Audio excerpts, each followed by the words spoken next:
All right. Good evening. Good evening, everyone. This is Charles with the Exodus Logistics Learning Center. Today is Tuesday night, our Tuesday night, second week in the month of freight broker training. Um, as you can see, I'm wearing my school's colors because they won a national championship last night. So go blue, Michigan Wolverines. They dusted off the Washington Huskies in record fashion. Well, I don't want to say all that, but it was a good game. I was nervous for the first 2.5 quarters. But anyway, how you doing, brother?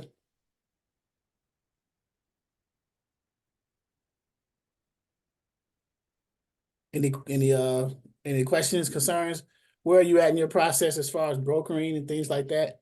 I want to talk about one thing though, but where you at?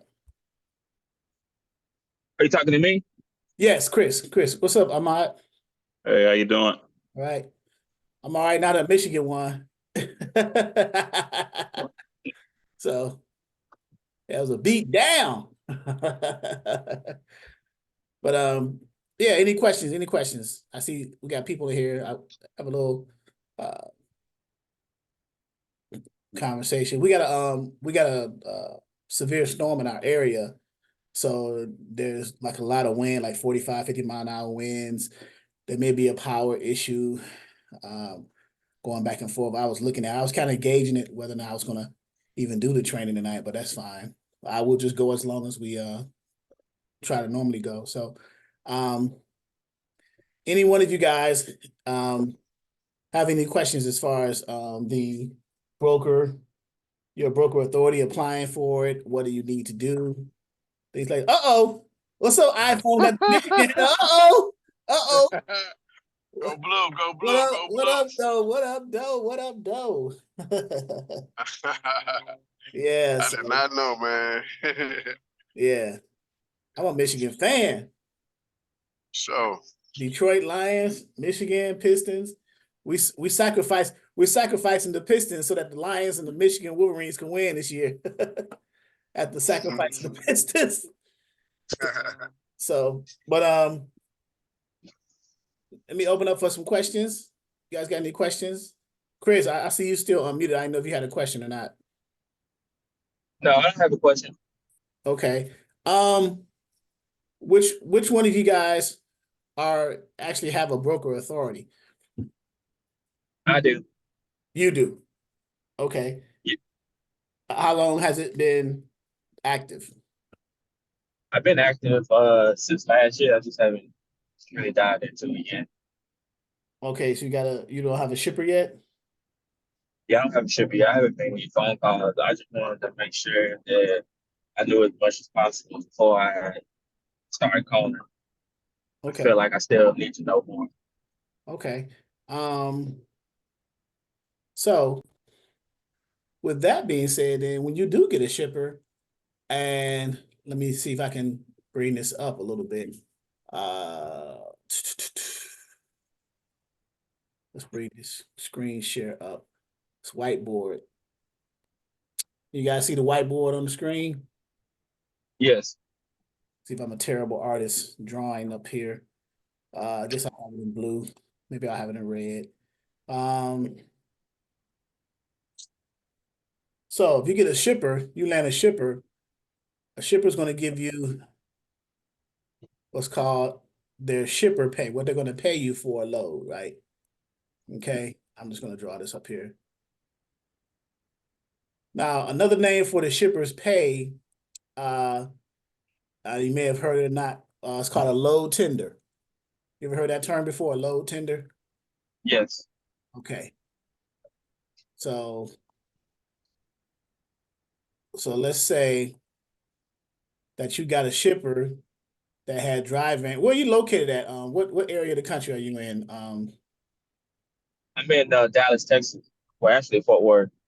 Okay, DFW. So you're in the Metroplex. Okay. Yeah.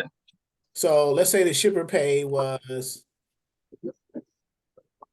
let's say 3,000. Okay. That means that the tender that they're willing to pay for any Hey, for transport any train. of their shipment will be $3,000. Okay, that's the load tender. I'm gonna put load tender here as well.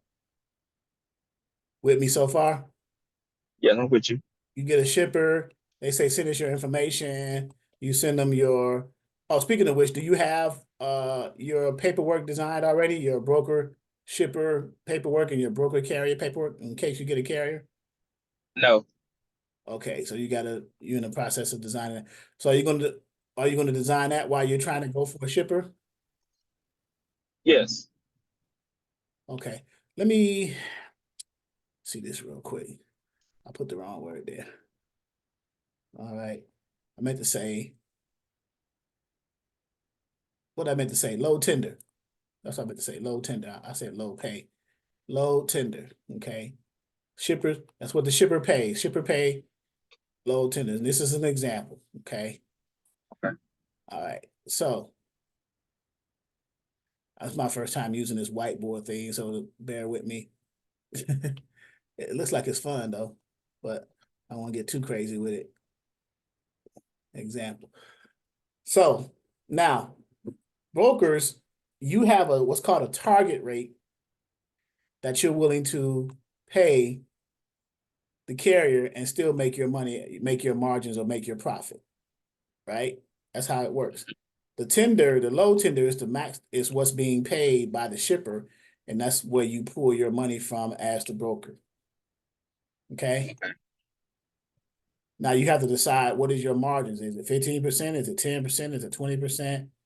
I know brokers that are doing like 30, 35%, which is kind of ridiculous, but that explains what's going on.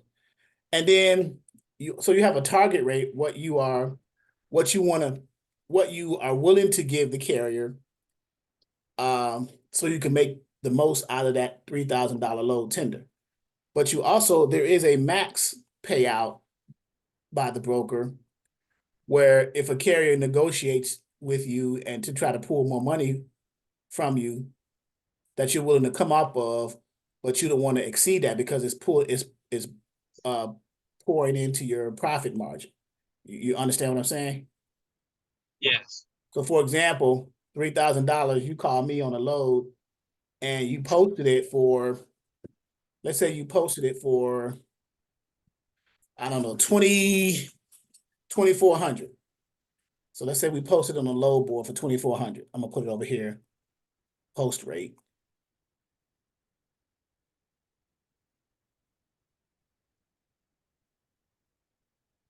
Okay. So so can the post rate be the target rate?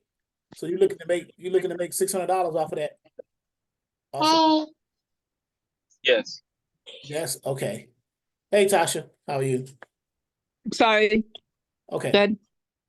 So you're looking to make, so the post rate on a load board, let's say LB, we'll call LB the load board post that when you got the 3,000 from the shipper, you went to the load board and say, hey, the market dictates I can post it 2,400 because every other broker and the spot market says that I can post it for 24 and still give the carrier a fair amount.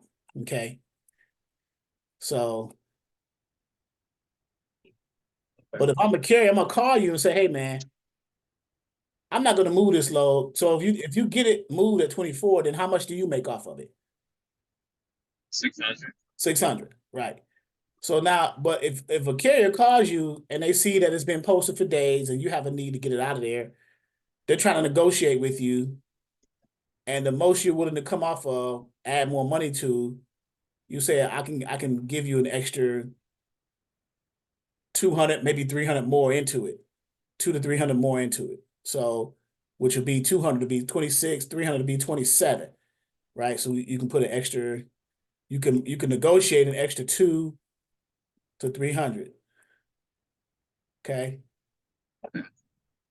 So that'd be your maximum payout that you're willing to eat into your profit margin. So that'll be 200 plus 24 is 26, right? 300 plus 24 is 27. So that's the most you're willing to negotiate with the carrier. All right, excuse my chicken scratch here.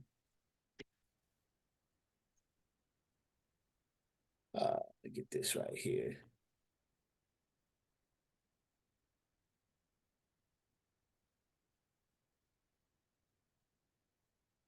$27. Okay. 27 and 26. So even if you give it up for 26 or 27, you're still going to make whatever the difference is from the tender between 26 or 27 to 3,000. So if you give it up for 26, you're gonna make how much? 400. 400. Okay. If you give it up for 27, you're gonna make 300. 300. Right. So this is how you look at when you guys do finally get a shipper.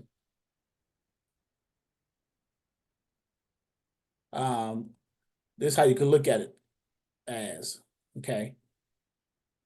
So you got shipper pay, what the shipper, which is the original load tender. That's what you get from them originally to agree to with that broker shipper agreement to move the freight for. When you invoice the shipper, you're going to invoice them for how much? 3,000. 3,000. Irregardless of what your target rate is and what your markup is, whatever your payout is that you negotiated with the carrier or whatever. Okay. Because you agreed to move it for the customer at 3,000. So you're invoicing them for 3,000. And then whatever you got to pay the carrier, you pay them, whether it's a target rate. The target rate is where you're going to maximize your profit margin at. That's the most you're going to make, because that's what you decided. You know, I want to make out of 3,000, I want to make 600, but I'm willing to negotiate an extra $200 to $300 to move this load in order to get a carrier motivated to move it. The market dictates it moves at 2,400, 2,450, maybe 25. If I can get it moved at 26 or 27, I'm sure I will, because carriers are going to see that that's above the average market rate. So a carrier is going to be motivated to move my load as a broker. So I'm willing to take that $200 to $300 hit to get that load moved. I'm still going to make anywhere between $300 to $400 on one shipment. Let's say you got 10 shipments you're moving for this one shipper, and you're moving at that rate. So that's 10. So that's anywhere between 3 to 4,000, because you got 10 of these shipments now, not just one. This tender, this shipper pay is one shipment. If you got 10 of them, now your money's adding up. Don said, do the shipper give you the amount, or do they ask you for a quote? So one or the other. They can either tell you and say that it's non-negotiable, or they'll tell you to quote a lane or bid on a lane, Don. If we are quoting, what tools do you use to figure out the price? And have you used green screen? I have not used green screen, but the tools you use to figure out the price is, number one, you call carriers, you get the lane that the load is moving in, and you ask the carrier, hey man, what would you move this for? Oh, I wouldn't move it no more than or for no less than 2,550, 2,600. So the best place to get a quote for a specific lane is directly from truck drivers who run those lanes, right? Yeah. No load board can do any justice to that. That's the real life thing right there. The carrier's telling you directly. And then you use analytics, different load boards like that. You do rate checks and things like that, of course. But that's the example. So you, as a broker, would just have to determine what your target rate is, okay? What your target rate's going to be.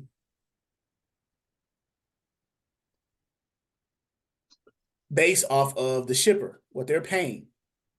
And then how much are you willing to max or negotiate? Max payout is essentially it's a negotiation between the target rate and what the shipper's going to pay. So that's what you would have to determine as a broker. But it all starts with the tender, and the tender starts with either a direct quote from a shipper saying, hey, we're tendering this freight for $3,000, or you give us a bid or give us a quote, and we'll see if we agree to it. And let's say you want it for $3,000, and they say, okay, well, I'm gonna send you over a tender to either reject or accept. Once you accept it, you're pretty much responsible for moving that freight. So you go from there. And that's how that works. So you can put your numbers, you just got to determine what your numbers are going to be, what the fair number is going to be. And, I wouldn't get greedy with it as a broker, because you can essentially lose shipments from a shipper, because if you're trying to eat too much into a load tender and the target rate is not enough to motivate carriers to take it, then that load's going to sit there for a while, because no carrier is going to take it at that rate, because it's below even what the market is paying for that, what normal truck drivers are driving for. So they'll be like, no, I'm not taking that for that rate. I'm not taking that lane for 1,800 when the market average is between 24 and 2,500. Why would I take it for 18? I'm taking a loss as a truck driver. So as a broker, you want to be at least competitive with the market, so you can at least give yourself a chance. Right? Yeah. So, and that's how it's done in a nutshell. Now, there's a lot of intermovable parts to this, but that's how it's essentially done in a nutshell. You want to make sure that you are up on the trends. We want to make sure you're up on what lanes, what equipment types move in what lanes, and at what rates. So you can determine, and at some point it'll just come by like riding a bike. You can just throw numbers out there. Oh, you're going from Norfolk to Atlanta. That's about a 650, 700 mile run. I'll give you about 2,000 for that. That's my target rate. I can give you, the most I can give you is about 20, 22, so, and you just tell them that. Okay. So, but that's how it is with the shipper, broker, and carrier relationship when it comes to figuring out what your numbers are going to be. You want to make sure, and you want to be fair. Okay, you want to be fair. If you're not fair, you're not going to last. Just saying. You're not going to be around a lot. You're not going to be one of those brokers who are going to last like the big boys, like the TQLs, the C.H. Robinsons, the Coyotes, those big companies. So, any questions here? Don't you have like a list of all the shippers somewhere located on your website where I can start making those phone calls when I do? Different locations. So let's go there. Let's do a new share. And let's go to the screen. So we can go into our docs, our tools and resources. And let's go to, matter of fact, let's go to the load board where it has Trucking Planet with one of the shipper resources right here.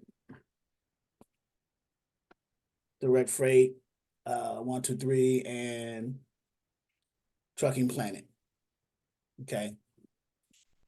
Log in. On that page that I went to it for, it had the logins for the load boards for you. If you just click this button right here, I'm not going to click it because it's going to open up to a PDF, and we're in a recording, so I don't want the whole world to see what we do. So, but we'll log in, and under here, shippers. So now you can decide what type of shippers you're going to go after. Are you going to go after the type of shippers that ship freight that goes on dry van, flatbeds, or step decks, hot shots, refrigerated shippers? Which type of shippers are you going to target? And you can do that based off of where you are, the area you live in, what's prevalent in your area, what shippers and manufacturers are there a lot of shippers that have dry van freight, has flatbed freight, refrigerated freight. So yeah. Tasha, how did it go with your application with the freight broker? Okay, don't worry about it. Just type in the chat. My button stuck. I got approved for my brokerage name through my state. I applied for my EIN and I submitted my application. Yeah, the OP1 form. That's what I was saying. How did that go? Okay. It went good. Yeah, thank you for the information. Okay. So, Chris, you were asking about the shippers, right? Yes. So you got to ask yourself after you do research, or even ask around, or just go out and look, because there's a lot of, in the Metroplex, there's so many cities out there, 700 something cities out in the Metroplex. and you can go to industrial areas in the cities, you know, where they have industrials and manufacturing facilities and things like that. And you can see what type of trucks are coming into and out of the facilities, right? And let's say, for example, in your area, a lot of dry van trucks come in and out. So that would lead you to believe, okay, well, it must be a lot of general freight, dry van freight coming out of there. So you can just choose, you know, dry van freight. Now, if we go back, if you notice, it said 34,000. There was 34,000 plus dry van shippers. Well, you only need one or two to get you started, a decent, Yeah. you know what I'm saying? So, and then now if you notice this screen, you'll see there's 175 pages, 200 per page for 34,865 total, right? It said 34 plus, so 34,000 plus. But let's just select, you go and select by state, because I don't want to do all that. I can just select by your state and select, you said DFW, so that's Texas. We'll hit Texas, Yeah. and then we'll hit search. So again, this number's going to decrease, obviously. It's going to get smaller. So there we go. So now we got 7 pages, 1, 2, 3, 4, 5, 6, 7, and we got 1,215 shippers, 200 per page, 1 to 200. They're listed as 1 to 200, right? Like that. You see? Okay. So now you just go through, and now what I do, because I know the commodity, you can look the commodity up, but I look at sales. Like this, I start with the smaller shippers, like 1 million to 2.5 million. I may try to put it in order, but I guess this one don't have the ability to put it in order. But I will look at the smaller shippers. So here's one in Fort Worth right here. Okay. Leggett and Platt. I'm not sure if you're familiar with them. Leggett and Platt Inc. They are carpet and rug pads and lining manufacturers. So they make the carpets and rug pads and linings. They're a manufacturer. So manufacturers take products or take materials and make the finished products and then send them to the distributors and then the retailers and things like that. So they make the product. So they need to have their stuff arranged to be transported.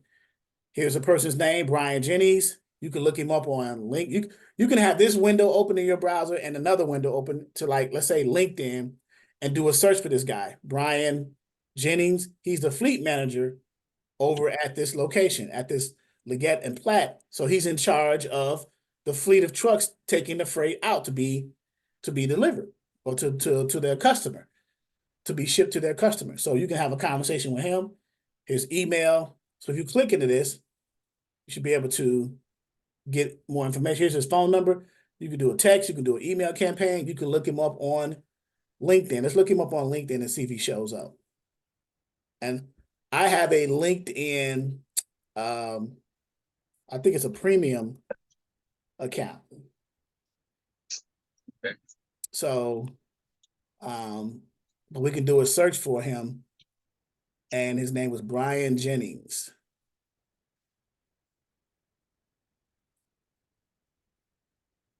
Now you just do a generic search and see if he pops up. He may not be in this. So, but, and he was in Fort Worth, right? Yes.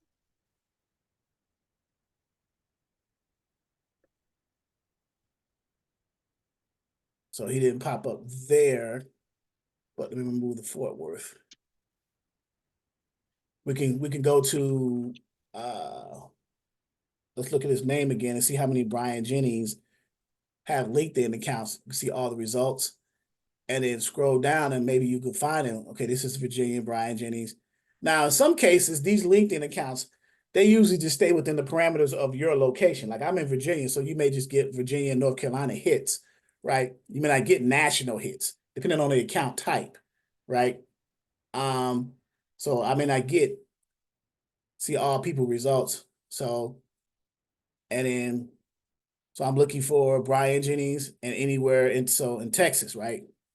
So I'm just doing a raw. Here we go, right here. Here's a Brian Jennings, Dallas, Texas. This may be him, President and CEO of Rise Energy Partners. Well, that's not him because he was a fleet manager at Leggett and whatever that carpet place was called. But this one's close enough, right? And then you just make a connection with him.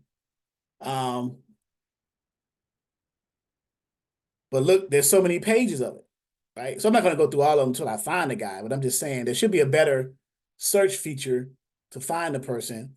Like I should have said Brian Jennings, like in Texas or something like that. But and I should be able to filter. Now that's probably one of the problems that I got with LinkedIn. I should have been able to filter a person's name based off of the state that they operate in. Right. So, but you can do this way. And then let's say, for example, you found a guy. You can connect with him or send him a message, right? If you're not connected with him, you can connect with him. Let's go back to the first page. You connect with the person. It gives you an opportunity to add a note right here. You can add your spiel of who you are. You know, broker, blah, blah, blah. I arrange for transportation and freight, whatever you want to say. To kind of do that warm introduction of yourself. So then if they happen to read that and they connect with you and accept your solicitation to connect with them, that's a warm lead. So you ain't got to worry about calling the guy. That's a warm lead. You can now communicate, or you can say, hey, thanks for connecting me on LinkedIn. Is there a good time that you and I can talk? Because you already broke the ice, if you will. He or she knows who you are because you told them in the note when you first typed it in and made the first original connection. Right? Okay. So, and then that's a good point that Bola just made. Sometimes the person stated on the trucking planner are either gone or expired. So yeah, you want to make sure that the data here, that's a good point. Thank you, Pinnacle. Some of this data is stale as far as not the company. The company's still there. The building is not going to just get up and walk away. But the person may have moved on. This may not be the person in charge of transportation. It may be something different, someone different. Right? So you can still reach out to them and then inquire, well, who's in charge of transportation? Who's in charge of logistics? Who's in charge of shipping? You know, who's in charge of things like that. So, but yeah, you can cross-reference that, look them up on logistics, look them up on, I'm kind of leery of Facebook. Facebook is more like a teeny bopper kind of thing. They talk too much on there, right? They just do a lot of this. So in my opinion, you know, it's a waste of time. But LinkedIn, like that's more of a professional platform, if you will. Okay. And then also on LinkedIn, you can do a search. So you go back to your homepage. Let me delete this. On LinkedIn, and you can just do a search for click home. See who's bugging me. Okay. You can do a search for because you are a broker, you could do a search for shippers, either shippers or manufacturers. Well, I got my caps lock on. Second. Manufacturers. If I can spell. And you can, I wonder if you can let me do an experiment because I didn't in Fort Worth. I don't want to how far can you drill down? So you can't do it like that, but what you can do is manufacturers, right? Manufacturers, and you hit enter, and now it's going to give you for manufacturers. It's going to say either on this page, either manufacturers and people, jobs, or manufacturers that would have posts. So I'm looking for people who are manufacturers or in charge of manufacturing. So I'm the people version of it, right? Because I want to call these people and see who they are and try to get some business with them. Okay, as a broker, I want to arrange for transportation with them, or shippers. Same concept: shippers and people, shippers and jobs, things of that nature. So you got shipper groups, you got people who are shippers, jobs, products. So you can join the shipper groups and then be a fly on the wall. Now this talks about international MVOCCs. MVOCCs are non-vessel owning cargo carriers. What they are is those are the individuals who rent or lease the space on the cargo ship. So when the containers come in, they can charge for having those spaces filled on the vessels. Those are non-vessel owning. You got non-vessel owning common carriers, and you have vessel owning common carriers as well. So NVOCCs and VOCC. This is all dealing with international intermodal freight forwarding, but we do have shippers here. You can join the group and do that one. Truckers, shippers, loads, truck posting, I'm still pending for that one. I don't know what's taking so long. Flatbed shippers transportation forum. You can join that and talk with different shippers. But let's look at the shipper who are people, shippers. So now we got right here. You click it, it goes down to, when we click that, it went to groups. Click the people, it went down to the people. Now you got this person, he's a general manager at Evergreen Shippers, which is a large shipper. And they are in the Spokane, Washington area. This person is a freight acquirement executive. That's just another name for a shipper, a broker, you know. And this person here is a logistics specialist at NTC Logistics. So more than likely, he's a broker. I'm gonna see all the results. And so the key with this, when you're looking for customers to call, you just got to know what areas to look at and how to navigate those areas. Okay. So you just scroll down here. And this is LinkedIn, so you can make a connection. So if you're a person who's not comfortable with cold calling people, you can connect with them and add you can create you one specific note that's general that you can send to everyone that you say about yourself in a few sentences, you know, who you are, broker, what do you do, and you're looking to connect with people. And then if you get some replies from them, then that's a warm lead, and then you nurture that into a conversion, if you will, right? So go through here and look at all the shippers that you want to see. And there's 100 pages. Look at that. So many per page, 100 pages. So you can be here. You can create you a perfect script to create. Let's say you want to connect to one of these person. You create you a script and add it to the note. 300 characters. So that's more than so many sentences, right? You know, you just type in what you want to type in, right? And then you send and do the same with the next one. You can do so many per hour. You're going to get some hits. And then depending on how you respond to that will determine the progression of that relationship, if you will, with that potential shipper.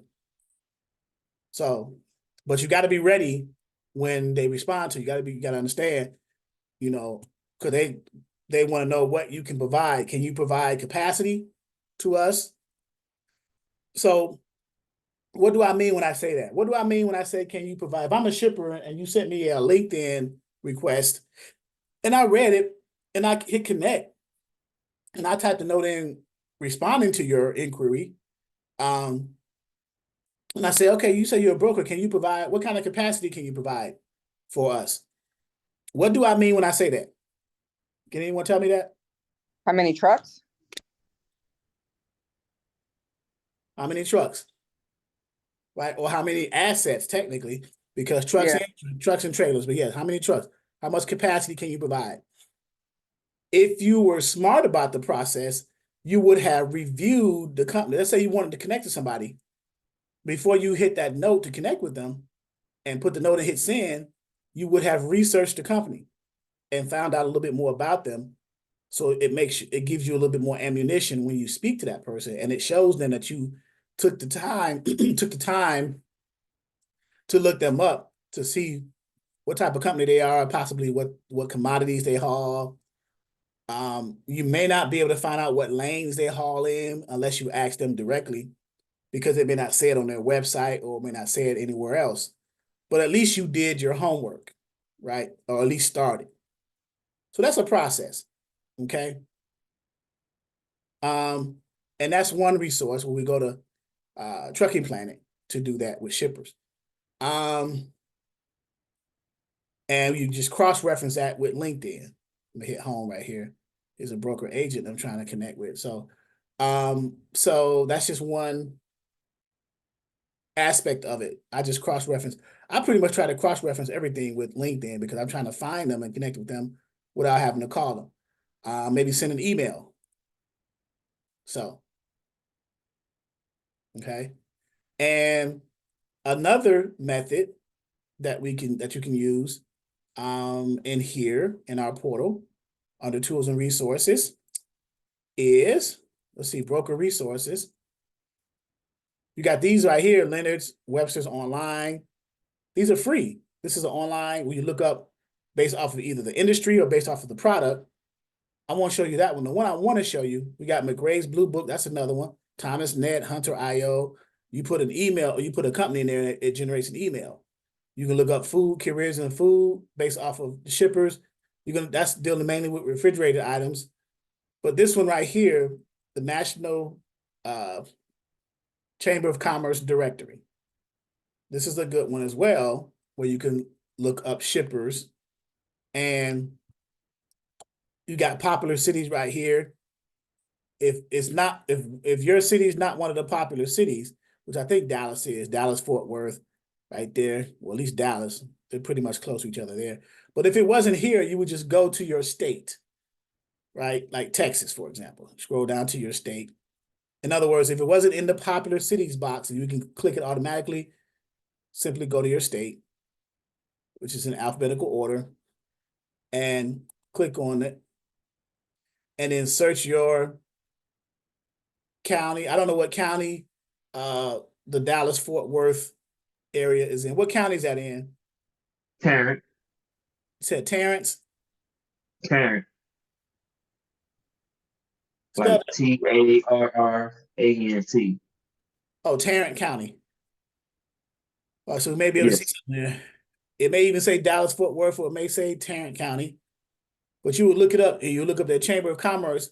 You will go to the Chamber of Commerce website, and you will look for the members directory. When you find the members directory, you would search in the members directory based off of the category that you want to search, which is either logistics, warehousing, manufacturing, that's related to what you're trying to find. So if I can't find it here, I'm going to go back up to the popular cities one and just click Dallas. That way it's easier. But I just wanted to show you the other option. Okay, this is S. Everybody get T. So it may not be here. And that's perfectly fine. Right? So what I'll do, let me get rid of this, get rid of that. What I'll do is, I see West Dallas. What I'm gonna do is I'm gonna go back up and just select the popular city. Right? Go back and get out of the states and go into the popular cities area and just select Dallas. That's close enough, Dallas-Fort Worth, right? So hit Dallas. And now just go into the Dallas areas and select one of the North Dallas Chamber of Commerce or Dallas Regional Chamber of Commerce. Select any of those options to give you a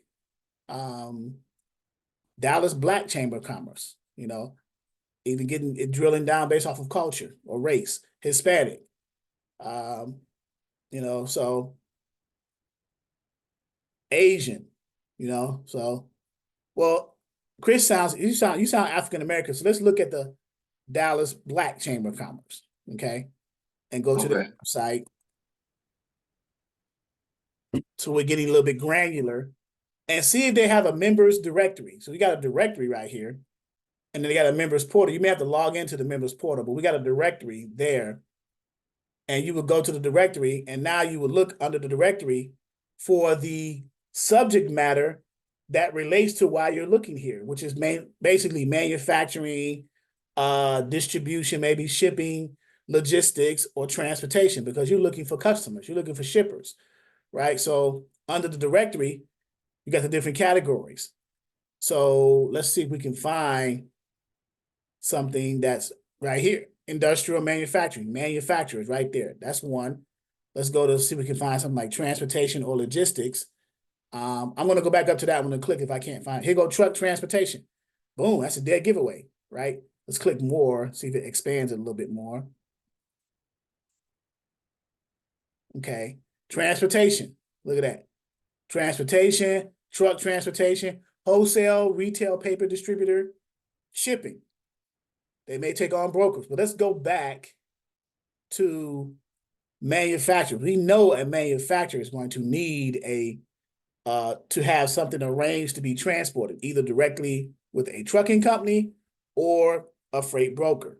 So you got a 50-50 chance of landing or getting this one, because manufacturers have to ship their goods to their customers. They either ship them directly through trucking companies or they use brokers. So you click that one.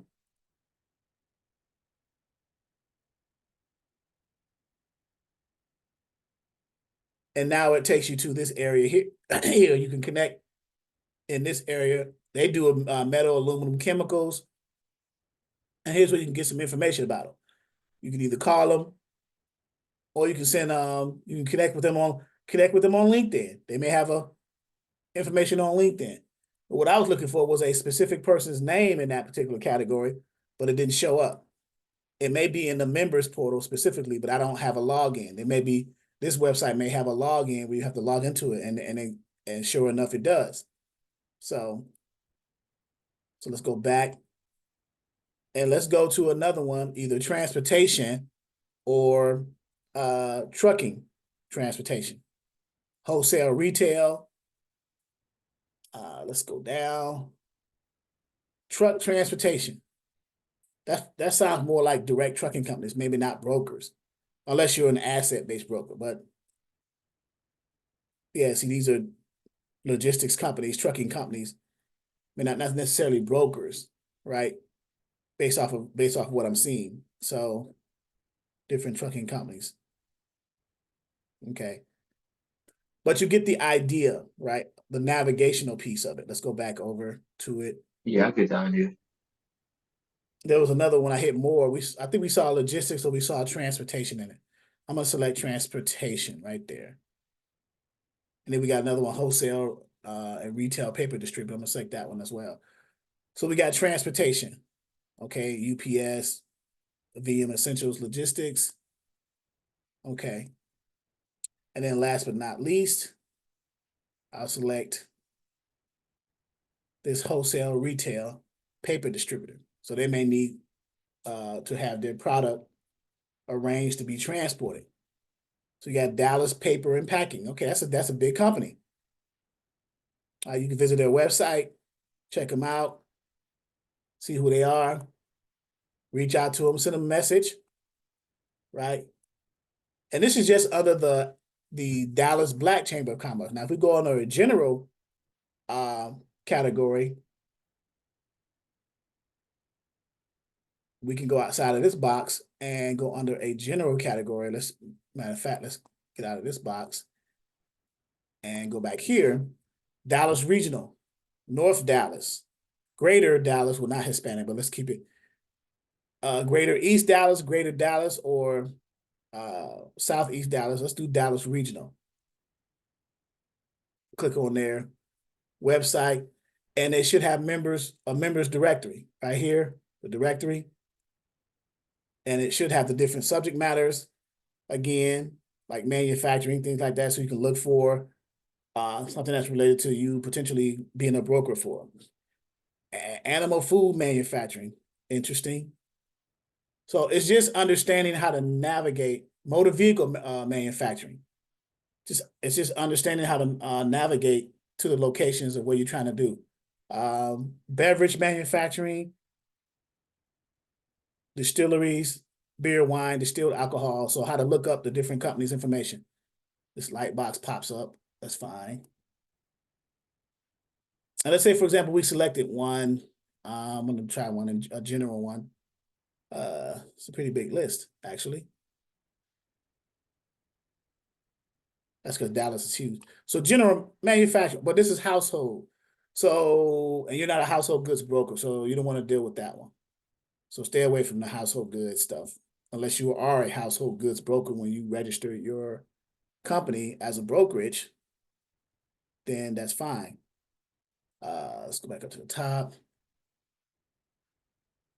And let's just select one, beverage manufacturer, just to see. Let's get an idea with it.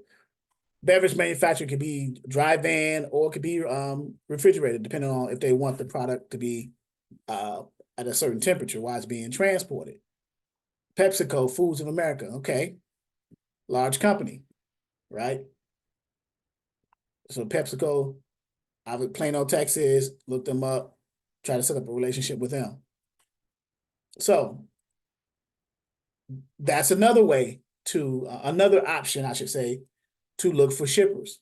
So we got Trucking Planet, right? And we log out of Trucking Planet, looking for shippers in here, phone numbers, emails, things of that nature, and then mix that with LinkedIn, right? Get out of there. And then we had the different options under our tools and resources in our portal. One of which was the the Chamber of Commerce directory. Here's some other ones. Let's scroll back up to a common one that people use, which is McGrath's Blue Book. This is another option. What you do here with McGrath's Blue Book, you put either a company name or a product or service. So if you knew a company's name, you put it, you click it to highlight it. If you don't, you put the product or service. So what kind of product? Let's say steel or lumber, right? And I get it's already pre-filled. Steel, if you want to do steel in your area, or lumber, or whatever. Now you get a list of hundreds, thousands of variations of that commodity, okay? With the heading steel, just general steel, there's 937 company profiles for that. Or if you got steel and alloys, different things, right? Steel distributors. I wonder if they have steel manufacturers in here. Let's see. Maybe not.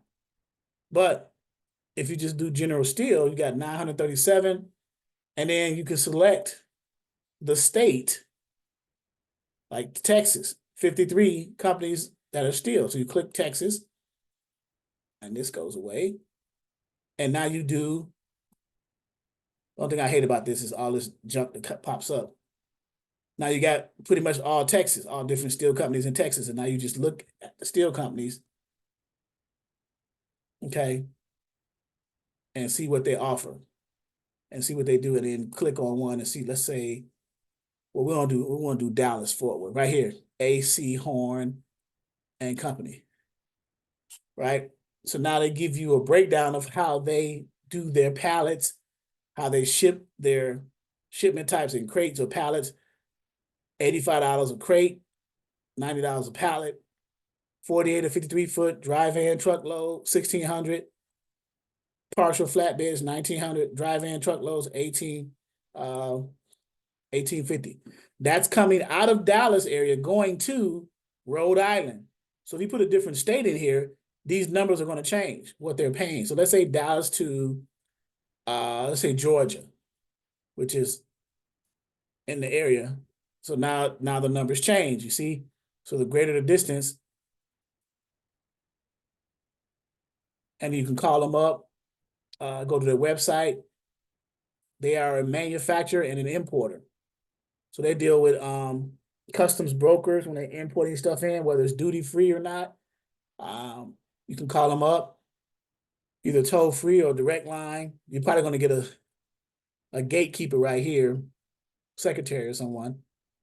Do your homework on them. Well, they're telling you who they are right here, right? Sheet metal fabricator, manufacturers, non-ferrous, die-cast products. So they'll tell you what they do. Okay. That's just another resource that's back here as well, McGrath's Blue Book. Webster's Online, another resource. You look it up, you can search by the either the SIC code or the NACS code. The NACS code is the North American Industry Classification System. Most companies have them. They also have SIC codes, the Standard Industry Classification System, where you can search a company by its code, or you can just look them up, like manufacturing. Under manufacturing, there's 85,020 companies. You got construction companies, retail, trade, wholesale trade, transportation, agricultural, like farming, stuff like that, equipment. So you can select which one you want to deal with. Usually manufacturers, they usually need shippers, or trucking companies, I should say, also, for their products. Here's lumber and wood products, paper and allied products. So you can look it up. What are you trying to do? What are you trying to target?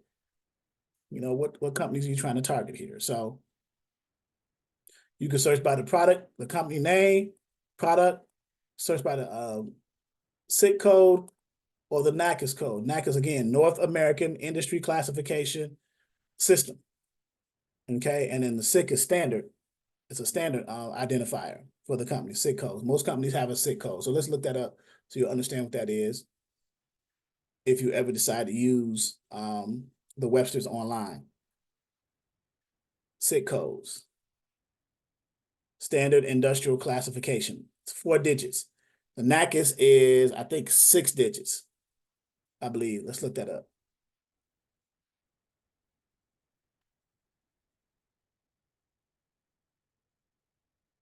Okay. North American Industry Classification System. I think it's 6 digits. Correct me if I'm wrong.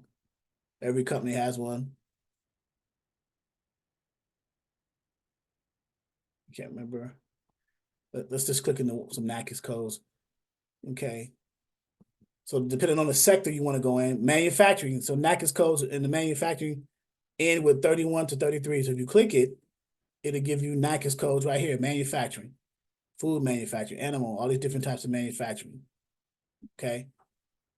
So you'll be able to go through and look up the NACS codes. If you are using the Webster's online source to search for shippers based off of their NACS codes, right? You can just do products. You can search for them. You can do it in the States. Let's go to Texas. Since Texas, we're on Texas a lot, right? And you can enter a NACS code. And you don't even have to search for NACS code. You can search for the manufacturer or distributor, okay? So, other ones, lender's guide. So there's several broker sources back here in our portal on the broker side where you can look up. You can go to careers in food if you want to focus and concentrate on refrigerated commodities. Or if you want to go to Thomas Net, this is a network. This is more industry manufacturing.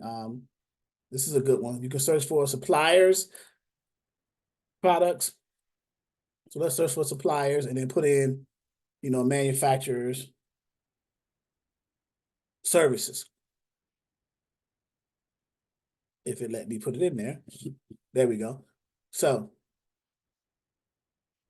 it's just getting the understanding of how to navigate it. Once you understand how to utilize the resources, then you'll be able to better navigate it and search for what you need as a broker, okay? And it just takes some, they got an LGBT business enterprise. Imagine that. Okay. They got a minority ownership, veteran owned, women owned. Okay. Man, this country is a hodgepodge of a hot mess. But anyway, maybe you may be able to get an LGBT shipper, and they want you to haul some halter tops from Texas to Atlanta. I don't know, but you may be able to get some. Tommy B, I'm sorry, man. I had to say it. I don't know. I'm just playing. But anyway, but this is how you, as long as you be able to navigate, see the ownership diversity, be able to navigate stuff, product, commodities, and go from there. And you can filter, these are different filters. You can clear them and then set your filters for the specific types of customers you want to find. Let's go back to home. And this is Thomas Net. This is the popular directory on the manufacturing and the supplier space. 3 ways to find suppliers and get quotes. So discover suppliers, search suppliers, get an instant quote, create an account. So I've shown, I don't know how many various ways that we just showed you. Most of these are free because they're included with us, but I mean, gee, Google, right? That's free, number one, right? The best one. So let's say, I don't know, manufacturers. I usually start with Google. I don't know why I didn't start with Google. Manufacturers in Fort Worth or out of Fort Worth, right? And you just, bam, you get a map, right? And I usually click more places so I can open it up, right? And now look at all these manufacturers coming out of the Fort Worth area. That was free. This is Google. It does the work for you, right? 1, 2, 3, 4, 5, 6, 7, 8, 9, 10, 11, 12, 13, 14, 15, 16, 17, 18, 19, 20, 21 clustered together, right? So Arrowhead Manufacturing, Trinity Industries, WFM Manufacturing and Supply, Tri-T Manufacturing, Post-Tech Manufacturing. So these are manufacturers. What about shippers? You can do a search for shippers, right? Or suppliers, you can say suppliers, and it gives you the result set, right? Look at that, boom. And you go down to more places, scroll down here.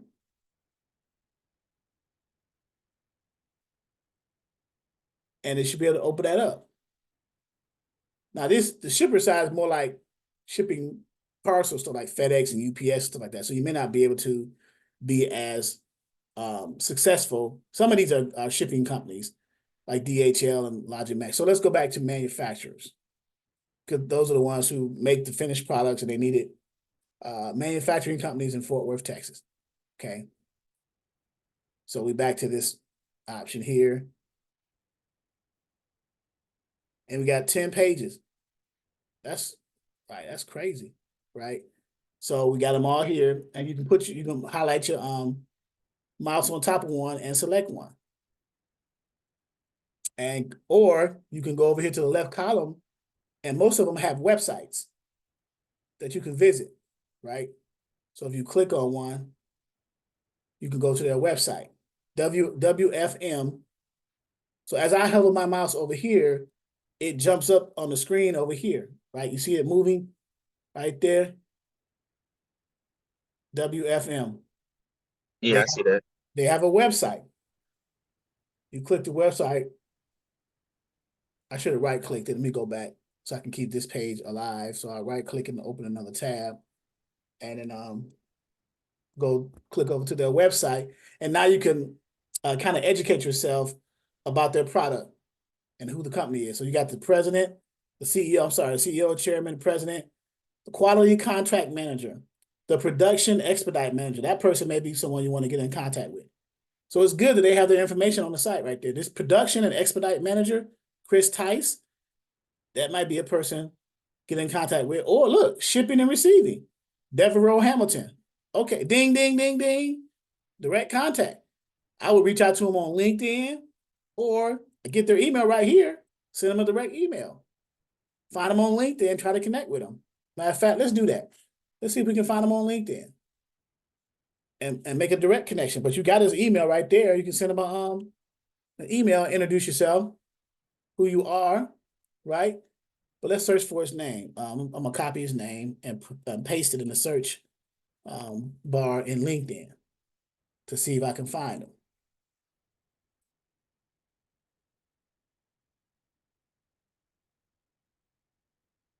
Okay.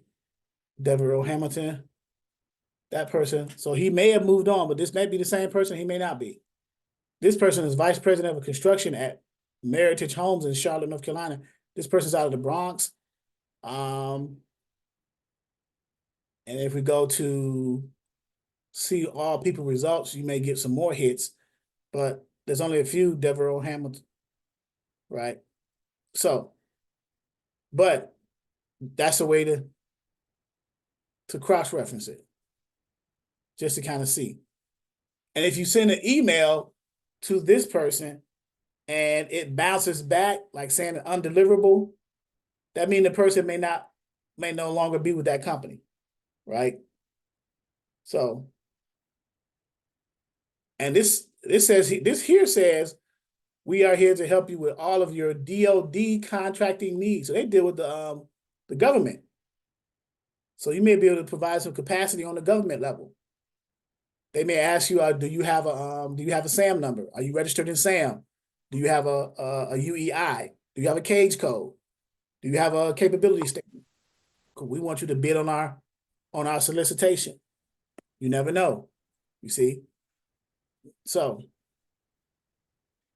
hopefully this information that I just showed you was helpful to kind of get you started in different ways of going to the shippers. Now, what happens if you find one? What do you say? What do you do? Right? Finding shippers is not hard. Finding the shippers is not hard at all. They're not hiding. The shippers aren't hiding. It's just once you find them, what is your technique? What's your strategy? What do you say? How do you present yourself as a freight broker or someone who's a logistics provider, someone who arranges for the transportation of freight? How do you present yourself to them in such a way that they'll be interested in at least entertaining the conversation with you to see how far it can go. You know? So, any questions? I have a question. Yes. So it's pertaining to the application I did. So Okay. when you do the application, it authorizes a DOT and MC authority? Yeah, it authorizes a DOT off the top. You get that Okay. pretty much for free. Yes, I saw that. But then I was like, wait a minute. The MC authority, I paid 300 for it, so I was just kind of confused. But okay, it does. It's for both. Yeah, DOT is more intrastate within the state, and then Right. the MC is more, you're gonna be brokering all over the country. All right. And then once that, so do I have to wait for my MC authority to do my surety bond? Or can I get a quote prior to that? No. So before your MC authority becomes active, getting your bond in place is one of the steps that you need prior to your authority becoming active. That's just another Oh, okay. I remember. Yes, I remember that now. Okay. Yeah, so the first thing is you do the application, which is Yep. the OP1 form. You pay the $300. You select the right operating authority category. Then you get what's called a grant letter with your MC and DOT number, but they're not active yet because you got to meet all the other qualifications. One of the other qualifications is getting a bond, right? You got to get a bond. So you either get a surety bond or a trust fund. Most of us get the surety bond. Yeah, that's what I'm gonna do. Right, you get the surety bond, so because it's cheaper and it's based off of your credit. Right? The trust fund is more of a hey, you got something sitting in an escrow, you can put it towards that $75,000 obligation. Who does the bond protect? The carrier. The carrier. Okay, that was a trick question, but yes, carrier.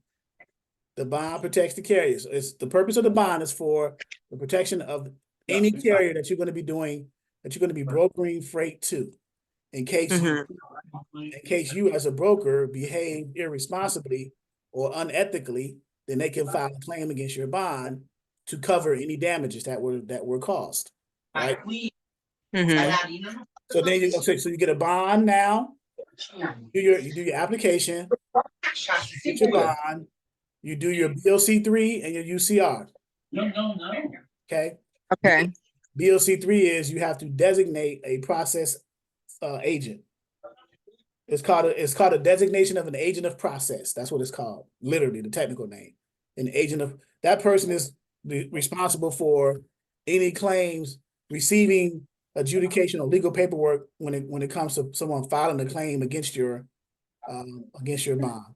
And that can't be me or anyone in my business. You can be your own in your domicile state. You can be your own agent of process, but it's just so much easier to hire a company who has representatives all over the country. That way, for any state that you're going to be doing business in, brokering in, or getting shippers in, you're covered because that one process agent company has representatives, people who just work from home online as agents of process, and they're just taking the paperwork in that particular state and sending it to your domicile state so it can get served to you literally. Okay. So, and it'll be so much more work on you as a broker and your own process agent if you have to deal with a claim filed against your bond by one of your customers in another state that you don't live in. You got to go through the process of calling them, dealing with that agent, tell them to send you the paperwork, and then you dealing. If you had a process company, they do all that for you. Okay. Is that provided on the information that you give? A couple of them, or how do I search that? Just BOC agents? Right, and it's Give a list. It's in our requirements, the BOC3, and yeah, I'm not gonna leave you hanging. No. So let's go back under. Where are you now? You are in the you're in the bond stage, finding the bond for yourself. Yeah, I mean, I got a quote from my insurance agent that I have for my carrier. Um, but I was gonna ask, is the quote, it's So based your on my credit. I have good credit, but would it be the same numbers or are they different per agent? so your quote for your bond cost from your insurance company, what is that? Is that like $1,000, $1,200 or less for the one-time payment for the year? Yeah, it was like 1,300, Okay, but so that was based off of my trucking company. But because now I have a new entity, I don't know how he's gonna, because I basically already had like, you know, referrals and background and things like that. But now that I have a new authority with the new, with the brokerage. right, he would just give you a quote according to your broker side. Yeah. But is it going to be roughly the same for anyone else that I reach out to, or could it be less? Well, it's since it's based off of your credit. If your credit hasn't changed, then it should be the same. Okay. You know. All right. So if there's any extenuating circumstances, then I would be a little bit worried about it. But if not, then you should be fine. Okay. Okay. So obtaining the BOC3. Yeah. All right. Okay. Thank you. All right. Any other questions? So anybody in the same position as Tasha, who's actually literally filing her. I know some of you guys are already like Chris, he has his brokerage already. He's just working towards getting his documents. Speaking of which, let's go there. His broker packets together, right? What all needs to be minimally included and created with the documents. Like the broker shipper agreement and the broker carrier agreement, or the broker shipper packets and the broker carrier packets. What's all included in those at a minimum stage, because the shipper's not going to read a book of paperwork. They're either going to onboard you or get you connected with them or not. And they want the minimum, stuff. You got to put them a whole dissertation in there, right? So with the broker shipper packet, so if I'm a shipper and you're a broker, I only want to see certain things that lets me know that you are who you say you are, right? Well, what are those things? Well, the first thing we need is our contract between you and I, the broker shipper agreement. In the packet, the broker shipper packet contains, and this is just a template right here you're looking at. It contains the broker shipper agreement. This is just verbiage, guys. You can go look at the Word document of it or create your own. This is just a guide to kind of push you in the right direction. But the point is, number one is needed. You need a broker shipper agreement, the literal contract between you and that potential customer. You need to have that included in your broker shipper packet. Okay, number one. Number two is optional, but a little small company profile about you, who you are, your company, just something general, your address, your MCDOT number, who's the general person that contacts, emergency contact, things like that. Nothing, a little small one-page thing. You don't have to put it there. You can, just a little bit. This you need your broker license, because if I'm a shipper, I need to, like, this is the one thing that shows me that you are who you say you are, a license from FMCSA and DOT that says you have an active broker authority that you arrange for the transportation of freight as a freight broker, your broker license. Remember, the motor carriers there says certificate, it doesn't say license, it says certificate, right? So if I'm a shipper and I see this, I say, okay, well, you have a license, so I'm good. Certificate of insurance, if you got that, like let's say you got errors and omissions or contingent cargo, then that's fine as well. A W-9, showing that you are a business in place. And then if you have a factoring company, your credit application and your NOA from the factoring company, your notice of assignment. Now, what did I leave out that you probably wonder? Why did I leave the bond out? A copy of the bond. Do you think you should put a copy of your bond in your packet?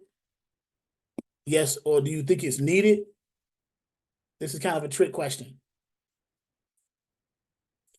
You think you need to put a copy of your your surety bond in your broker shipper packet to send to the shipper to get onboarded with the shipper? Yes or no? Yes. Yes. And why is that?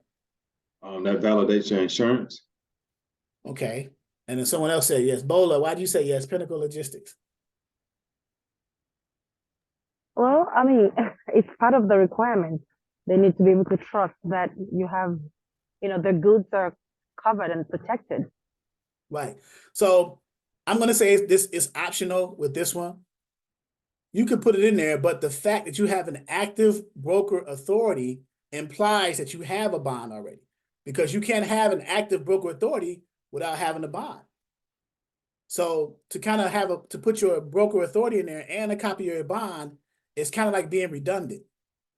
But if you want to put it in there just to be, just to show them that you have a bond, the fact that you have an authority says that you have a bond, because you can't have an authority active without meeting the requirements to have an active authority. And one of the requirements to have an active authority is to have a bond. Your authority is not going to become active until you have a bond in place, until you have a BOC3, UCR, and all the other requirements for your broker authority to become active.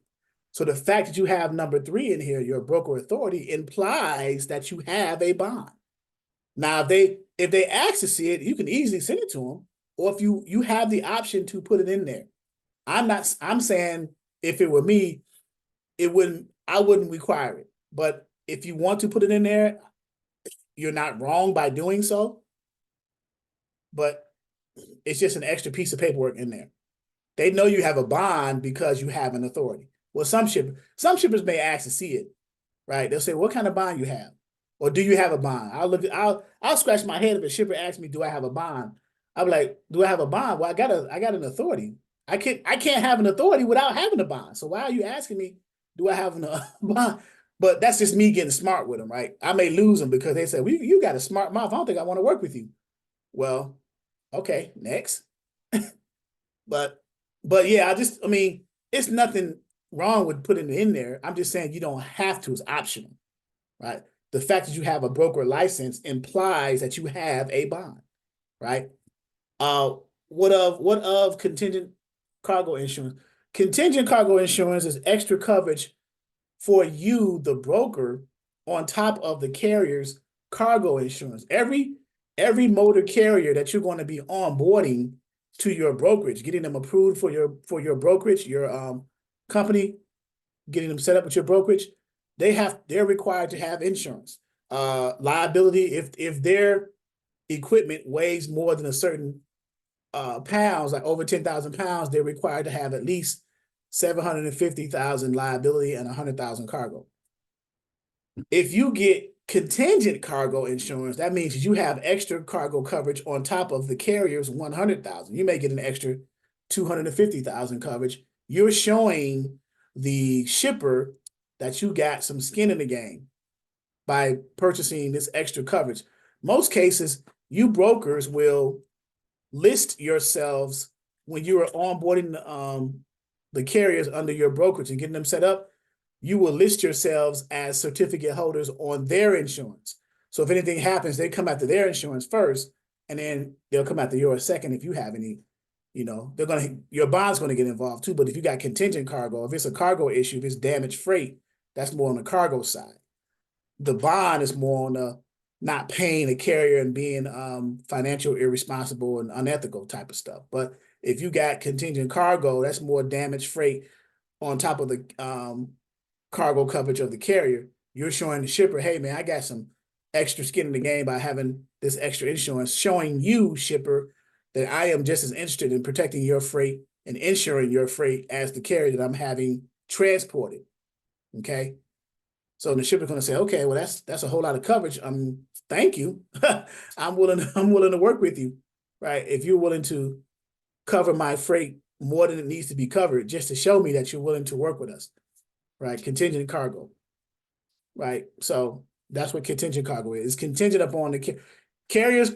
The carrier's insurance always kicks in first. Why? Because they're the one who's hauling the goods. They're the one who's transporting the goods. So it stands to reason it's in their trailer. So anything that happens, they're coming after their stuff first. That's another reason why you list yourself as a certificate holder on their insurance. Okay, so that you have the ability to deal with that first. Okay, and then whatever's left over, then the contingent kicks in. Okay, so all right, very good question though, by the way. So that's those are the minimum required documents in the broker shipper packet. Now with the broker carrier packet, this is where you are onboarding the carriers and vetting them out and getting them approved for your brokerage before you give them shipper freight. Just like with the broker shipper, you're going to need a broker carrier agreement, a contract between you and that carrier that you're trying to onboard with your brokerage. Because you are, just as the shipper vetted you, the broker, you, the broker, are vetting the motor carrier. Because you want good carriers to transport your shipper's freight so that you can have this longevity between you and the shipper and the carrier, of course, right? So this is a document that should be in the broker carrier packet, which is the broker carrier agreement, the contract. Number two, you want to have a brief carrier profile. You want some information about the carrier, who they are, who their driver is, truck and trailer number, what their equipment type is. Do they have factory? Do they have a dispatcher? General stuff, right? And then you want the carrier to send you their onboarding credentials, their onboarding documentation, so that you can vet them and qualify them. That's the word I'm looking for. Qualify them. Just like the shipper qualified you with your broker authority or your broker license, they qualified you because they said, okay, if you are who you say you are, show me documentation. I need receipts. Okay, well, here's my broker authority. I am who I say I am. Now you're asking the carrier on the carrier broker side to do that. Show me that you are who you say you are with documentation. Okay, the carrier is going to send you a copy of their operating authority or their motor carrier certificate. Remember, with the broker, it's a broker license. With the motor carrier, it is a certificate. It says that they have the authority to engage in transportation for a fee as a motor carrier. They are an authorized motor carrier governed by DOT and FMCSA. That is a document that they need to send you in order for you to qualify them as a motor carrier. That's one document. Another document, you need to see their certificate of insurance. So not only do they have to have the authority to transport the freight, they need to have the insurance to cover what they are transporting or what they have the authority to transport. Correct? That's a qualifying document. You need their authority or the certificate that says that they are authorized to transport freight for a fee, and you need their certificate of insurance showing that they have the insurance to cover what they have the authority to transport. Does that make sense? Right? Another document, just like with you and the shipper, you need a copy of the carrier's W-9 showing that they are a legitimate business with an EIN number attached to their company, just like you have an EIN number attached to your company that you show the shipper, proving that you are a legitimate company. Carrier does the same thing with you. It's just flipped. It's just reversed now. Okay? And then if the carrier has a factoring company, just like when you had a factoring company on the shipper side, the carrier is going to send you a credit application and a notice of assignment from their factoring company so that their factoring company can run a credit check on you, the broker, to see if you are favorable for factoring. Just like your factoring company as a broker did a credit check on the shipper to see if the shipper is on the up and up. Do they pay their bills, right? Do they pay their tenders on the shipper side? Now they're going to see if you pay your rate confirmations because you give the carriers rate cons when you onboard them and book loads with them.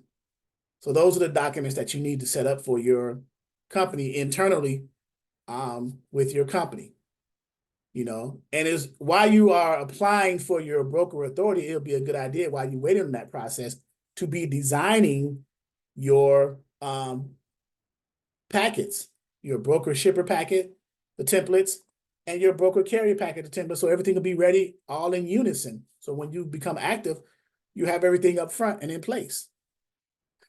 It's just more efficient, Any questions about that?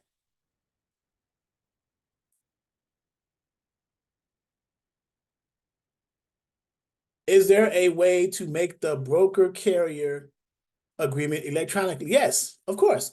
So what you do is with the broker carrier and the broker shipper agreement, what you do is take the Word document. Like if you agree with this template, you can take the Word version of it, change the information, edit it for your company information, right, in Word, and then save it as a PDF.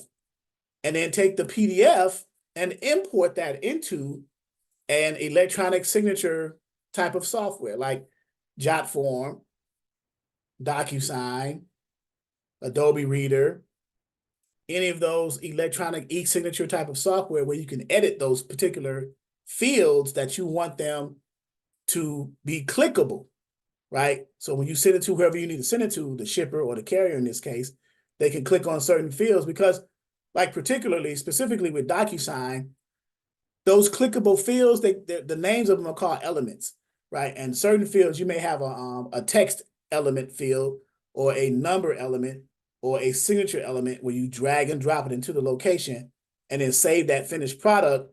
So when you send that link to them to click it, they open it up and they start clicking on it and it's clickable. They can type in it and then hit submit and it returns back to you a completed e-signature form through your email. So you have a completed form, depending on which e-signature software that you use, whether it's DocuSign, JotForm. JotForm is free for a certain number of users. Then you have to pay. They kind of lure you in with like 5 uses, and then they'll try to charge you for a subscription, right? So here's JotForm. Right here, free online form building. So I'll copy and paste that in the chat. Yeah, but I'm sure some people use some type of free version, Adobe Reader, PDF Filler, PDF Escape. I mean, there's several of them out there.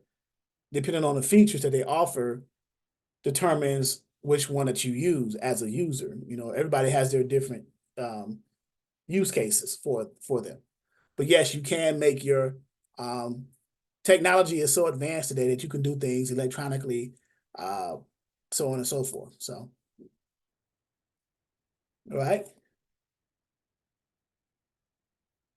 So what happens if you book a load with a carrier? You're the broker, and shipper calls you. The carrier's on their way to pick the load up. Right, they're about halfway from where they were deadheading to the pickup location to pick it up. Shipper calls you while they're halfway along. You don't know they're halfway. I'm just giving you the scenario, right? Yes, you can use JotForm. Yes, Bola. Yes. Shipper calls you and say, "Hey, man, that shipment that you got this carrier about to pick up, our customer called us and said we don't need that until next week, so we want to cancel that." Right? We want to cancel that particular shipment that you currently have this carrier under on their way to get, because our customer called us just now or emailed us and said they didn't need that shipment until next week. What do you do as a broker?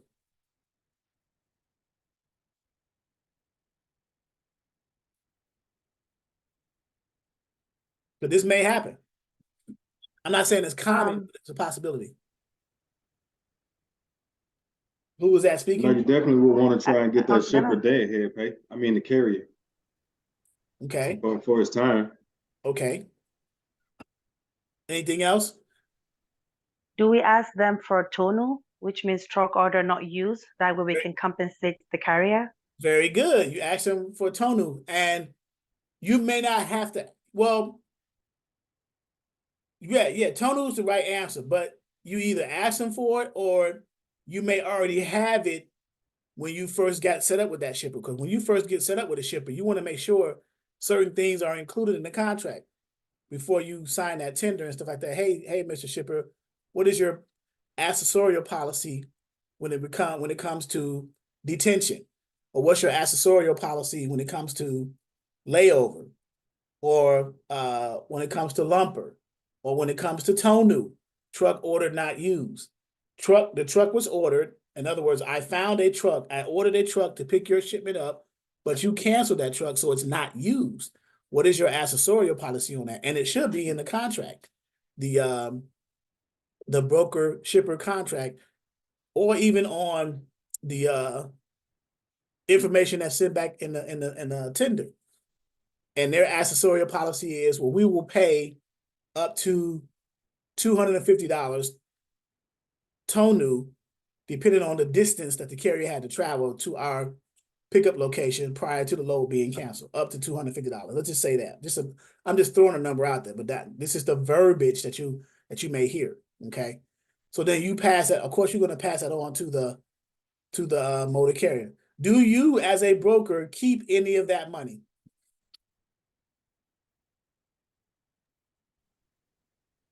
I would No. say yes.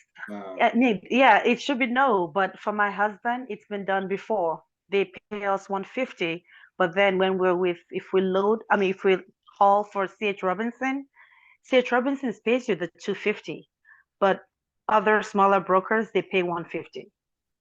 Because So to me, maybe their accessorial policy is only 150. Maybe CH Robinson's accessorial policy is 250. So accessorial policies differ based off of the relationship between the broker and the customer. Okay, so they may have a smaller amount for their accessorial than CH Robinson. CH Robinson is a large asset-based brokerage, right? So the smaller ones are not that big. So they may only have a customer who may only give them 150 for tonu, regardless of how far the carrier had to come to the location. Now, what happens if the carrier picked up the shipment? He was the first scenario I just mentioned. He or she was on their way, around halfway deadheading from their current position, to the shipper location. They were halfway there, empty. Well, what happens if he's gotten there, picked it up, and he left and is on his way? And let's say he's like 50 to 100 miles down the road, loaded with the trailer, and the shipper calls and say, "Hey, our customer canceled." Now what? Different scenario, right? What do you do now? He's loaded with freight on his trailer. He owns that freight, right? Because when the shipper signed the BOL, when the carrier signed the BOL, they took possession of it. So now they're kind of controlling the game. They can do, like, look, the shipper released the freight to me with the bill of lading, because remember, the bill of lading, another name for the bill of lading is title to the goods. Title to the goods. Once that carrier gets it, he has title to the goods. He's not robbing or stealing the freight. It was given to him. It was signed over to him. Now, I'm not implying that carriers steal freight or anything like that. I'm just telling you the process, right? When they sign the BOL, that's title to the goods. The shipping location released the freight to the motor carrier via the broker. It got loaded on their trailer. They left. And they're about 50 to 100 miles, 75 miles down the road. And the customer called you and said, "Oh man, I need that truck to turn around." The customer said they don't need that until they don't have enough room at their facility, and they don't need it until next week. So we don't have no place to put it. So we got to bring it back. What do you do?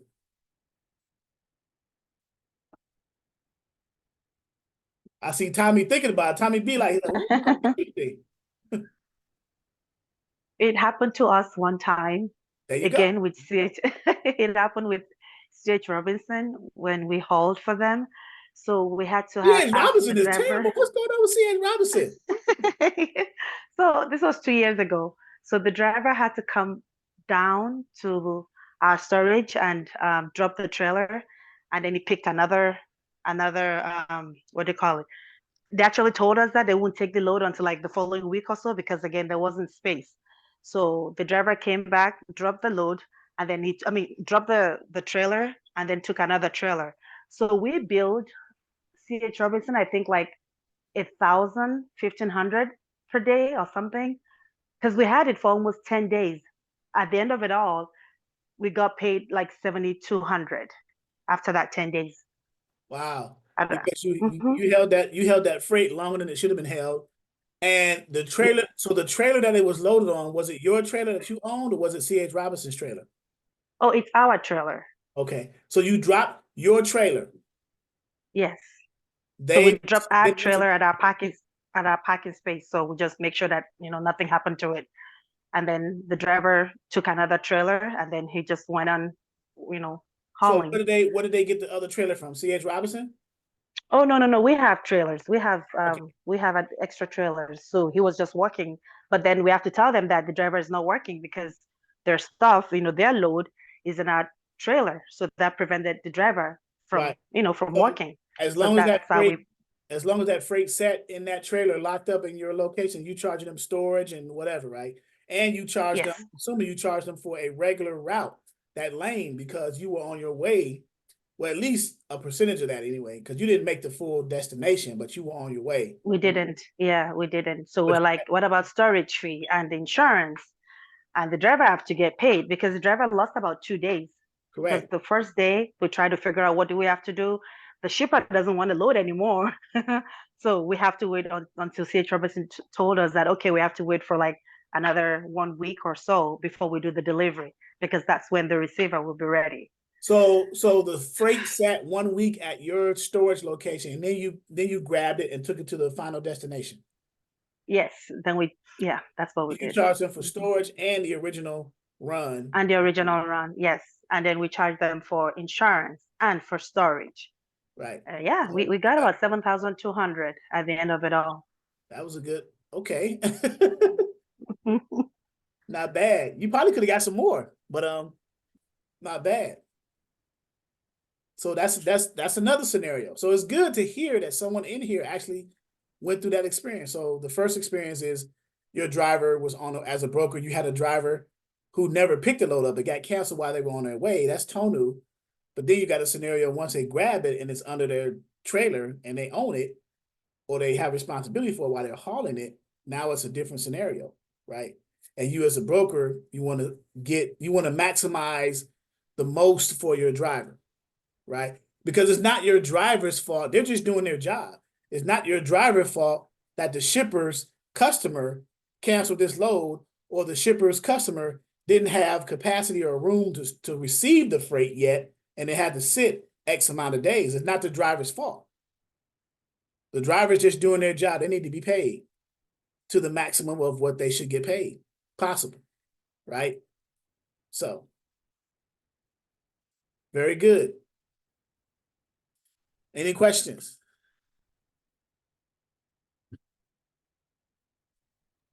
Outside of the example that Ms. Rios gave, what would have been, I guess, the other example, as far as in what to do? Because like she explained the scenario in which she went through. Right. You but would want, so in any other scenario, you would see whatever expense incurred as it related to your brokerage and that driver, then you would charge that to the shipper. so just a charge back to the shipper. It definitely charges back to the shipper. Okay. It initiates with the Gotcha. shipper. You're the broker. You're the middleman. You are arranging what your job is. You are arranging for the transportation of your customer's freight, and you're using an authorized motor carrier to do that. It's not the authorized motor carrier's fault that this stuff happened, whatever it was, in the case of Ms. Rios or whatever the scenario is. So you as a broker, you need to make sure that you pull as much of the monies that's due to the carrier from the shipper, because it's mainly their fault. They caused it. I'm a driver. I'm doing my job. I booked a load with you, Mr. Broker, with this shipper, and all of a sudden I picked it up. Everything worked out. I picked it up, got loaded, signed the BOL, gave them their copy, headed out. 75 miles later on, I get a call from you saying, man, you need to turn this around, take it back to the shipper. Or you need if you got a storage location on your lot, because if you got a little small fleet of truckers, you can store the trailer for 7 to 10 days because the receiver's not ready for it. They don't have room, or whatever the reason, whatever the scenario is, whatever costs incurred from that should go to me, the carrier, because I'm the one that's going through all the stress of making sure everything gets done safely and securely. I'm transporting the freight, whether to the receiver or I'm storing it or whatever. Right? And you can set your own storage fees. How much you charge per day, how much you charge per hour. Most charge per, what did you charge, Tasha? You charge per day, your storage? or whoever that was. Was it Tasha that spoke that? Or was it Pinnacle? Oh, that was me. Okay, I think we charge like $100 per day. The $100. reason why we had that much was because, the driver already was planning to go over there to deliver. And then we were told that, the shipper cannot receive it. So we have to charge the full load, whatever the rate confirmation was, twice, because of the very first day that it was supposed to have gone, then the day of delivery. So we Right. charged them twice for that, then insurance for 10 days and compensation and all. That's like 2 years ago. So Right. And the reason why the broker is so adamant about getting you your money, because they don't want you, the driver, to file a claim against their bond. They don't want that ding, because brokers can only get so many ding claims on their bond before their bond is taken from them and they lose their broker license. So they're oh, willing to push to the shipper, like, hey man, let's get this corrected, because I don't want to have a claim filed against my bond. This would be my third claim in a year. And I know the bond company is going to give me a call, say, hey, we're going to shut your bond down. We're going to suspend your bond. Well, by suspending your bond, you don't have a license now. You're not active anymore because you can't do anything without a bond. You see? So, see, all this, we didn't even know about all of this until now that I'm taking this class. As of that time, we just called the insurance person, like, hey, a load is rejected because, like they were like asking us, did you do anything wrong? We were like, no, nothing. But the shipper said, they're not ready to take the load.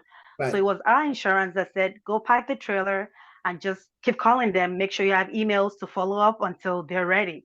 So They did all the of right this thing. about the bond, we didn't even know any of those things. Well, they would the only way you would have had leverage to file a claim against the bond if the broker didn't pay you. The broker had to have paid you by getting the money from the shipper. If the broker couldn't get the money from the shipper to pay you, then your recourse would have been to file a claim against their bond, because that's a Okay. breach of contract. Because when you got that load from the broker as a carrier, you signed the broker carrier agreement. And when you got the rate confirmation, that is a contract saying that I picked the load up from point A and I delivered to point B at this date and time and this date and time. All the other things that happens outside of that is not in the contract. So that's a breach of contract if they couldn't pay you for all of that. Now they gave you options. They said storage fees, other things. So they gave you more money than, the contract said, because well, not the broker, but the shipper was in the wrong. It's unfortunate that the broker's in the middle of that, but they're the one who has the contract with you directly, the trucking company. And they have the contract directly with the shipper. So they're stuck in the middle. So they have to make both parties happy. You see? So I can only imagine that the broker didn't make any money out of that. No way, shape, or form. If he gave up $7,200 for a load that only paid like $1,500, there's no way he made money out of that. That's true. That's true. But he took a lot. But I can also say that I doubt that he dropped that shipper, because I'm sure he still wants to work with the shipper, because that's how he or she generates their money. Right? It's just unfortunate that the shipper's customer, which is the consignee, the receiver, they just couldn't receive the freight at that time. The consignee controls the shipper because they're paying the shipper for their product. So they're saying, look, well, we can't receive right now. We're not going to pay you for something we can't receive yet, Mr. Shipper. Make it make sense. Go ahead and you got to do what you got to do on your end. We're not ready for the product yet, so we're not going to pay you. So if you bring a truck here, we're just going to reject it, send it on its way. So now the shipper is scrambling like, man, I got to let the broker know, which got to let the carrier know. So these different scenarios, right? So it's good, it's just good to be aware of how that chain of command kind of operates and how to deal with it, especially if you're going to be a broker. How do you handle that, right? Some of the stuff is out of your control. Like you can't control your customer's customer, which is the receiver, the consignee, because they're purchasing the freight from the shipper. The shipper is paying the broker. If they're working with a broker, they could be working with a direct trucking company, but if they're working with a broker, they're paying the broker a certain amount of tender money to transport their shippers or their receivers' freight, their customers' freight to them. Because you can best believe that the customer has paid the shipper more than what the shipper is paying the broker on the load tender. Yes or no? If I'm a shipper and I got a customer that said, I bought some freight, or or the customer's buying some freight from me, I'm a shipper, they're buying $14,000 worth of freight. I need to have it transported to their facility. I'm using the broker to do that. I'm going to tender that to the broker for $2,500 out of the 14, because that's well within the reason, the market rate for that lane, for example, that it goes in for a drive-in, wherever it goes, A to B, $2,500. I'm getting $14,000 from my customer, which is the consignee, the receiver. I'm the shipper. I'm going to tender it to a broker for 25, let's say 3,000. And then the broker's going to get a carrier to move it for 25, and they make the 500 off of that. This is how it works. Okay. So the shipper has a boss too. The person you're going to be working with as a broker, they have a boss. Their boss is the customer they're selling the freight to, which is the consignee, the receiver. Right? So everyone, the money's controlling it, right? Where does the money flow? So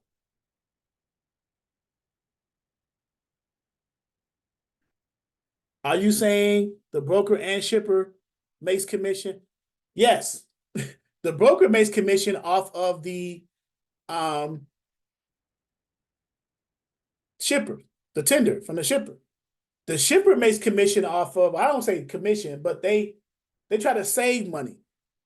They want their freight moved to their customer at the cheapest rate.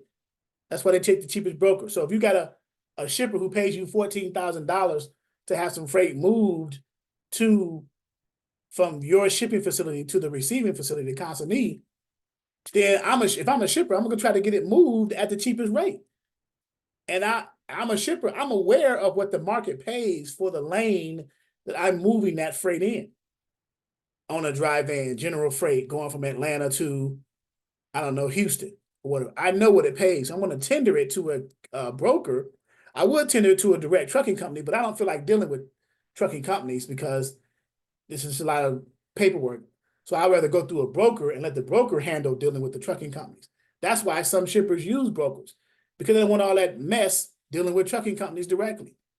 So that's why they come to brokers and say, hey, you handle all that, getting them onboarded and all that other nonsense, factoring company, all that crap. And I'll just give you the tender and you just eat off the tender and give the rest to the carrier. You know? And then the shipper says, I want to transport this freight for the cheapest rate I could possibly do. I tendered it to you for what we agreed on, let's say $3,000. I know it moves in that lane for like $2,500. So I know you're going to make $500 off of this.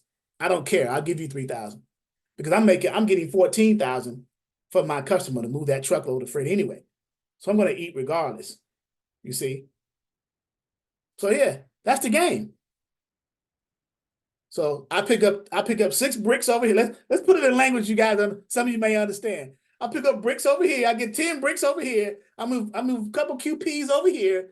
Get a couple of ounces down here. No, I'm just Tommy over there cracking up. No, but you know, it's the game though. That's how it works. It's the game. So money moves. The game is the same. The players are different, right? Whether it's the dope game, whether it's transportation, whether it's marketing, whatever. Money talks, basically. Money talks. We're just in an industry, they're not talking as much right now because the rates are down, but it still talks, right? Transportation. You know, things are still moving. They're not moving at as much of a rate as they would normally move, but they're still moving regardless. You know, if freight stopped moving, guess what will happen to the economy? It will crash because products are not getting to the customer, to the retail stores. Customers are not buying the products for the retail stores. They're going to shut down, go out of business. Then it's going to be anarchy because people are going to be breaking in the stores, trying to get food, can't buy nothing. Well, I can't get food because there haven't been no truckloads shipped to the stores. The stores are empty, right? So it could be a crazy event if that was to happen, right? So, but that's how it works. You know, the customer, the shipper, they have their customers, the receivers, who they ship the products to, pay them to do that, and they go through the shippers go through either direct trucking companies or through freight brokers, you guys. So now once you understand the process and how it works, you can kind of better align yourself with the shippers and be able to provide a better service to them and for them, you know, and get those shippers who have negotiable rates. You know, or the tenders is this negotiable? Is there any wiggle room, you know, in this? They give you a $3,000 tender. Can I wiggle up to 3,500? Trust me, they have the money in it. They're just trying to get it moved at the cheapest rate. All shippers are trying to get their products moved to their customers at the cheapest rate. Do they have more money in that? Of course they do. Like I said, example, $14,000, but they only tendered it to you, the broker, for $3,000. They could have gave you an extra $500, $3,500. It's not going to kill them. $14,000? Are you kidding? Even 10,000. You see? So, because the truckloads are worth, you got to figure the commodity that's in the truckloads, the value of that could have been the $500,000 loaded on that truckload. And the receiver is paying the shipper to move it for like 14, 15,000. The shipper's going to a broker to give them 3,000, 3,500 tender, and then you're finding a carrier to give them 2,500 to 2,900 so you can make your margins. So everybody's eating into that money, chopping it down, chopping it down, chopping it down. You see? I got Tommy over there concentrating. He's thinking about something. That's the game, though. You're chopping it down. Everybody's making their money, but still trying to give the person next in line or downgraded in the hierarchy a fair amount, right? But it starts with the shipper. They're going to get their money regardless from the customer. But when the shipper gives you that tender, you want to make sure that you have a decent margin in it and that your carrier, because that's the important piece right there, your carrier has to get paid. They have to get paid because they're the most, it's unfortunate, they're the lowest person on the totem pole, but they're the most important. Why? Because if you don't get it on that trailer and get it transported, how does the product is not going to get up there and fly to the receiver. It's not going to teleport, you know, like in Star Trek, beam me up, Scotty. It's not going to do any of that. It has to be transported on a full truckload or however, LTL or whatever, from the shipper to the receiver. But the truck drivers seem to be, and they still are these days, the most disrespected piece in the puzzle. So that's where we as brokers need to come in and see, well, let's try to be fair. Let's give some level of fairness back to the truck drivers.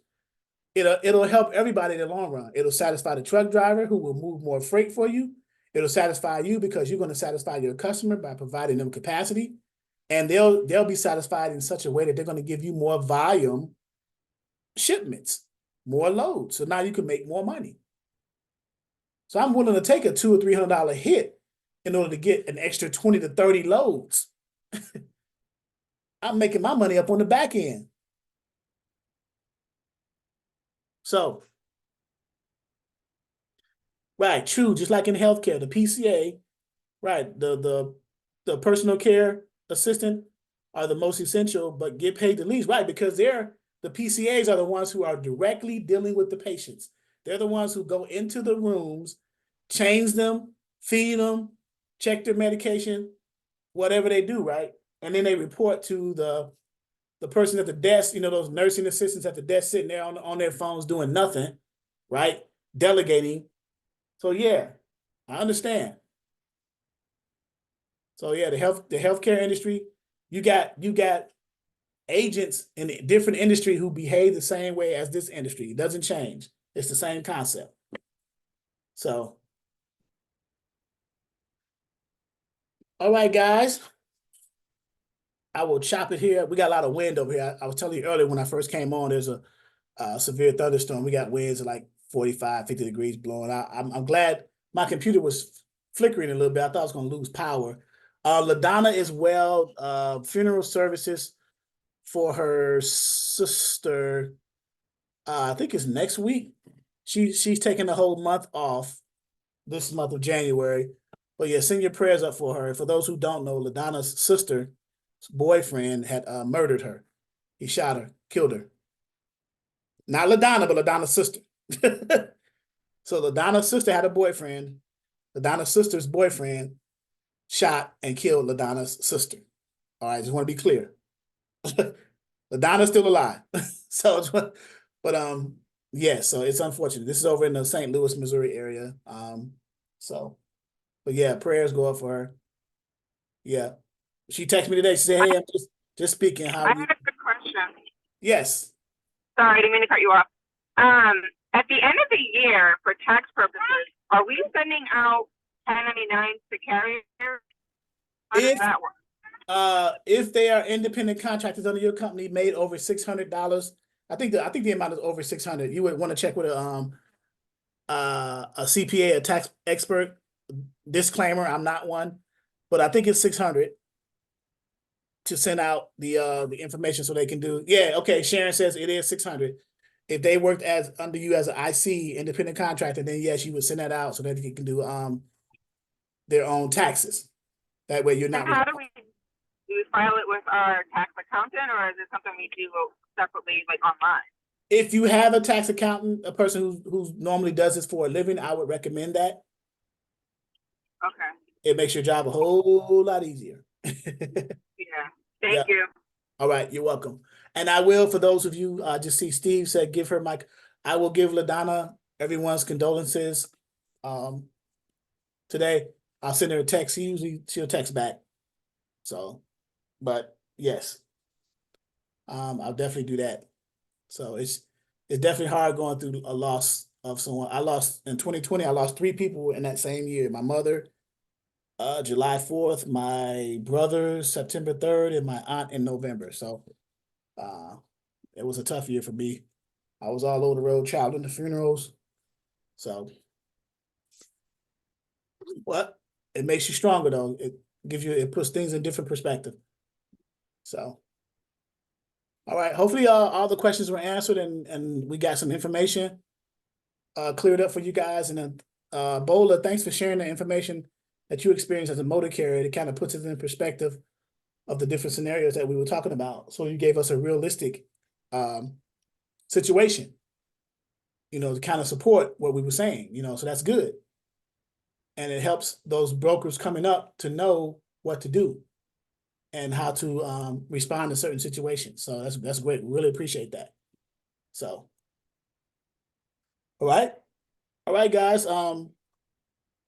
This Friday, let's refer to the calendar here here. I put the January calendar in for 2024.